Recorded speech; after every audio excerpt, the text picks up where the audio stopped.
Joe, why don't we bring you in here? Because Joe's got the listener questions ready to rip.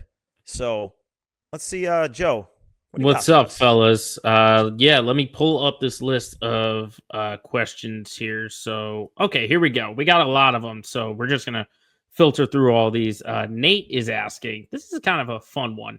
That if you could have one player from the Red Sox on past teams to put on this team in their prime, who would it be and why? And then Nate also adds that entertainment value versus actual value. Adding could be two very different players. So general question.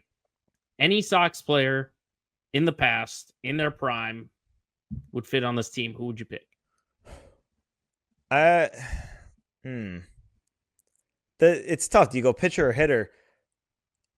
I think for me, I'm going to take Manny Ramirez because I think he checks all the boxes, both from the need where it's like you need a right-handed power bat, right-handed, just elite right-handed bat, but also entertainment value. There was no one more entertaining than Manny. There was no one better than Manny.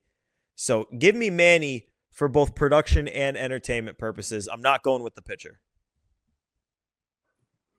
I'm going to make this a lot harder because I'm not going to say Pedro. Okay. I am actually going to go Pedroia.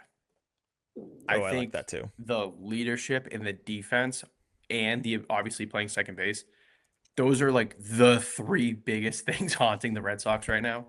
If you put 2008, 2009 Pedroia on this team as a legit Gold Glove All-Star second baseman with that leadership, I'm going Pedroia. I like that one. That would have been my answer too. I definitely would have been Pedroia, considering that defense I like it. and leadership are the big ones. Let's see. We got Mike here actually getting into the spirit and has a who says no deal, and it involves the Oakland A's. So Mike's deal has the Athletics trading away Brent Rooker and Shea Langoliers for Willie Abreu, Cutter Crawford, Connor Wong, and Masataka Yoshida. What do you guys think? Who says no? I'll go first. What? Well, hold on. What's the A's aren't going to do this if they have to take on Yoshida. Yeah, We can. Mike does say that they're going to eat the 40, or he doesn't say who's going to eat the 45 million, but someone's eating the contract of Yoshida. He must mean the Red Sox. Let's assume for the sake of discussion that he means the Red Sox. If it's the A's eating that, they say no. We know about the A's. We know about the A's. Yeah, pretty comfortably. So I get where the idea comes. So Rooker obviously would be an absolute Perfect. grand slam fit. Langoliers, I do think quite literally is one of the worst defensive blocking catchers in the league. He has crazy pop over the last 2 years, which literally came out of nowhere. And he's got crazy pop time with the arm. He's a good thrower. So I have it right there. Caught stealing, 92nd percentile, pop time 86. So he's got an absolute laser. So Right. does Connor Wong. He is first percentile blocks above average in 12th percentile in framing. You're literally just trading for Connor Wong with pop. And Connor Wong had reasonable pop last year too. How many? Yeah. But Langoliers had. Did he have over 20 homers last year? Oh, he had 29. Oh God. Yeah. So you're essentially, I would call that a Jesus. wash. The Wong and the Langoliers. Yeah, like Rooker would be nice. But Joe, what was going back besides Yoshida and Abreu? It was Abreu, Yoshida, Cutter, and Wong. Yeah, like the A's would never do that, even if the Sox ate money. But I like the idea of Rooker, but the whole package as a total, there's no way the A's would do that. I don't think. I gotta send you guys something in a group chat. But to answer, I'll send it to you guys right now. This is crazy. But to answer your question on the trade, I think the A's say no. I think with Rooker has a sneaky amount of team control, which it feels like he's been around for a while, but he just never really ate service time because he didn't really get much major league time until he got great. I think the A's, if they're going to trade both those guys, like Langoliers, obviously, Pat pointed out his warts, and obviously he's got power, but obviously he's got warts at the plate too with the strikeouts. And what was his batting average last year, Pat? Do you have that in front of you? It was 224. 224. So the other thing He's too not is, perfect. with 29 home runs, he still only had a 738 OPS. Yeah, there you go. So he's not perfect, but he is still an asset, former top prospect pedigree. I think the A's want more if they're going to trade Rooker. I think if they're trading Rooker, it's not even just that they're going to want someone in the big four. They're going to want one of Anthony Campbell-Meyer.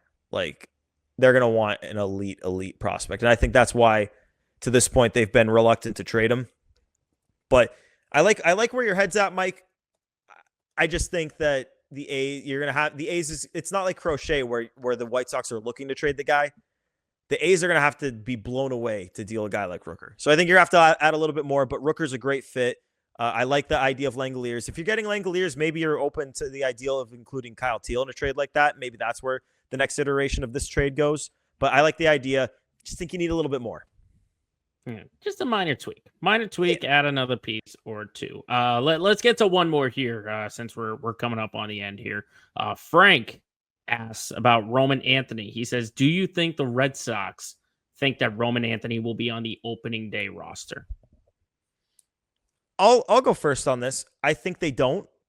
I think they're going to build the roster so that you're not reliant on Roman Anthony or Christian Campbell or Kyle Teal, and obviously for Marcelo Meyer, who hasn't even played in AAA yet. I think they're going to build a roster that is able to take the field on opening day, barring injuries, of course, without those guys. And those guys can get the AAA at-bats that they need so that they're called up when they're ready to get called up, not necessarily when the team needs them, needs like a boost. So I think they don't necessarily want him to be ready on opening day, but if he is ready on opening day, or sorry, I shouldn't say they don't want him to be ready. They're not going to want to need him on opening day, but if he's banging down the door, they'll do it. I think they'll do it if he's forcing their hand, if he's that great in spring training.